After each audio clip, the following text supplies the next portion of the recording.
BlackBerry stock getting rocked because folks aren't waiting in line for 3 days to buy the silly new phone.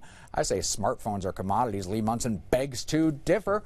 We're here with Portfolio LLC. So, Lee, why would I possibly care that there's a new device that has cruddy audio quality? I can text message on it, send emails, and get on the internet with a really slow connection. Are smartphones just commodities at this point? Well, I think a lot of them are, especially if commodities. When you think about like who's buying stuff. iPhones, I think, are different. I think when you look at the Samsung, the BlackBerry, basically those are being bought by people who statistically make less than $100,000. They're just, the masses of population. I agree, Jeff, they're commodities. But I do think there's a little special part for iPhones, mainly because it's a brand. It appeals to, wealthier people. It's like a Ferrari. Would you call a Ferrari a commodity just because it's a car? I would if it's 50 years old. iPhone's not even different than other iPhones, let alone their smartphones and stuff. iPhones have been essentially the same in terms of form factor. Now we got the 4S upgrade, the 5 upgrade. They haven't come isn't it just all about the ecosystem, in which case, again, the piece of hardware, who really cares? It's just one of a bunch of pieces of hardware. Isn't Apple's advantage all about the back end rather than the chunk of plastic itself?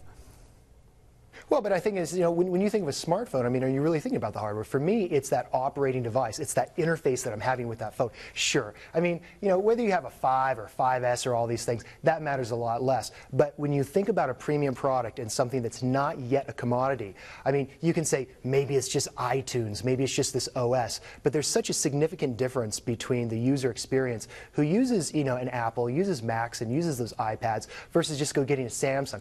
Come on. People get a Samsung because they don't have enough money to get an iPhone. People who have an iPhone are there for a particular experience, and everybody else is a sloppy second. So I think that you have a point about it being a commodity, but I think as far as bringing the iPhone into that commodity market, I think, again, it's about the same length of time between you and turning 50. Yeah, but isn't the burden of proof on Apple at this point? Everyone talks about these things they might have coming out as though this is 1998 and everything's in their future.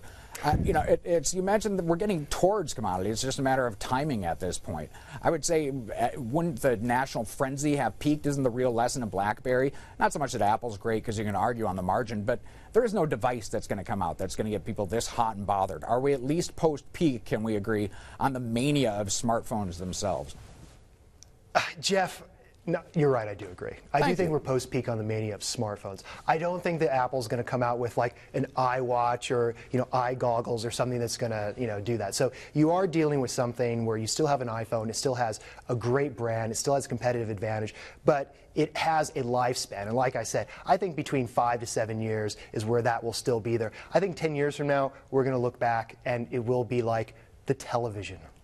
The television is awesome. The cathode ray is dead, people, and so is the idea that your smartphone is going to be a newfangled device. Lee Munson says Apple still has the edge. The rest of them are commodities. I say they're already commodities. Go buy any phone you want. What do you say? We want to know. Comment down below or drop us a tweet.